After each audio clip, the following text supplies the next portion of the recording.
நாடு முழுவதும் உள்ள இடைநிலைப் பள்ளிகளில் தமிழ் மொழி ஆசிரியர்களின் கடுமையான பற்றாக்குறையை நிவர்த்தி செய்ய துரித நடவடிக்கை எடுக்குமாறு தமிழ் பள்ளிகள் சார்ந்த இயக்கங்களின் தலைமை கூட்டமைப்பு அரசாங்கத்தை வலியுறுத்தியுள்ளது. குறிப்பாக பிரதமர் டத்தோஸ்ரீ அன்வார் இப்ராஹிம் மற்றும் கல்வி அமைச்சர் ஃபத்லினா சீடேக் ஆகியோரின் கவனத்திற்கு இவ்விவகாரத்தை கொண்டு செல்வதாக அதன் தலைவர் வெற்றிவேலன் தெரிவித்தார். சுல்தான் இட்ரிஸ் கல்வி பல்கலைக்கழகம் உப்சியிலிருந்து தகுதி பெற்ற 49 ஆசிரியர்களில் 25 பேர் கல்வி அமைச்சின் நேர்காணலில் கலந்து கொண்டுள்ளனர். ஆனால் அவர்களுக்கு வேலைவாய்ப்புகள் இன்னும் வழங்கப்படவில்லை. அதோடு உப்சியில் பட்டப்படிப்பை முடித்த 40க்கும் மேற்பட்ட பட்டதாரி ஆசிரியர்கள் கல்வி அமைச்சின் நேர்காணலுக்காக காத்திருக்கின்றனர். நிலைமை இவ்வாறு இருக்க ஸ்லாங்கூரில் 100க்கும் மேற்பட்ட இடைநிலை பள்ளிகளில் பற்றாக்குறை கடுமையாக உள்ளது.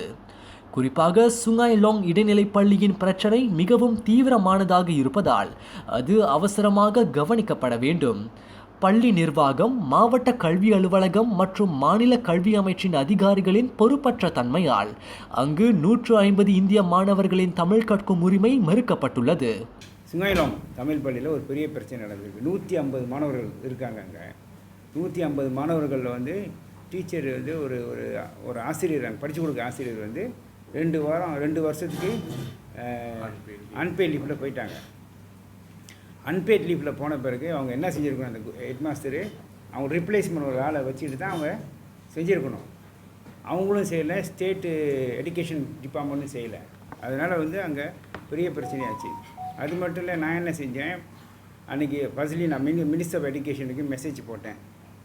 அப்புறம் அவங்க பொலிட்டிக்கல் செக்ரட்டரிக்கு மெசேஜ் போட்டேன். பிஎம்க்கும் மெசேஜ் போட்டேன். இந்த மாதிரி இந்த இஷ்யூ பெரிய சீரியஸாக இருக்குது, நீங்கள் பாருங்கள், நீங்கள் வந்து தமிழ் செகண்டரி ஸ்கூலில் நம்ம டீச்சர்கள் பற்றாக்குறையாக இருக்குது, இதை கொஞ்சம் சீரியஸாக கவனித்து அப்பாயின்ட் பண்ணுங்கன்னா ஒரு ரெஸ்பான்ஸும் வரல அவங்ககிட்ட இருந்து. அதில் குறை வந்து குரூப் சார் தான். நீ வந்து ஒரு ஆளை ஆன் லீஃபில் போகிறாங்களா, நீங்கள் என்ன செய்ய இமீடியட்டாக ஒரு அசைன் பண்ணியிருக்கணும். இல்லாட்டி இந்த மினிஸ்ட்ரி அந்த ஜப்பதான் பண்டிகைக்கான டிகிரி வந்து இமீடியட் அப்பாயின்ட் பண்ணியிருக்கணும். இது ஒரு எக்ஸாம்பிள் தான். இந்த மாதிரி நாடு தழுவில் வந்து ரொம்ப ஸ்கூலில் நடக்குது. கிட்டத்தட்ட நியர்லி 80 ஸ்கூல்ஸில் தமிழ் ஆசிரியர்கள் பற்றாக்குறையாக இருக்குது. இதில் நம்ம பாருங்கள், இப்போ இடையில நம்ம போன வருஷம் அந்த மாணவர்கள் பரீட்சை எழுதுறதுக்கு பெரிய பிரச்சனை சரிங்களா. மாணவர்கள் எஸ்பிஎம்மில் பரீட்சை எழுதுறதுக்கு, எஸ்பிஎம் எஸ்டிபிஎம் எழுதுறதுக்கு பெரிய பிரச்சனை.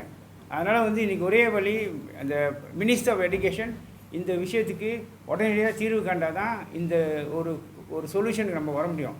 அதனால் இந்த பிரச்சனையை வந்து முழுமையாக சால்வ் பண்ணுறதுக்கு ஒரே வழி மினிஸ்டர் ஆஃப் எஜுகேஷனோ இல்லை பிரைம் மினிஸ்டரோ இது இமிடியட் ஆக்ஷன் எடுத்தாகும்.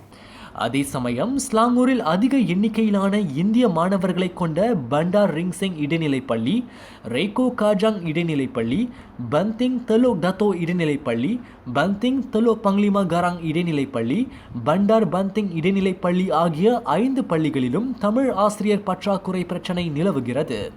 ஆக ஸ்லாங்கூரில் உள்ள தமிழ் மாணவர்களின் நலன் மற்றும் கல்வியை உறுதி செய்யும் வகையில் இந்த பிரச்சனையை உடனடியாக தீர்ப்பதில் எஸ்எம்சி, தமிழ் அறவாரியம், ஆகம அணி, எல்பிஎஸ் மலேசியா, இடபிள்யூஆர்எஃப் மற்றும் MIYC ஆகியவை அடங்கிய அக்கூட்டமைப்பு உறுதியாக உள்ளதாக வெற்றிவேலன் சொன்னார்.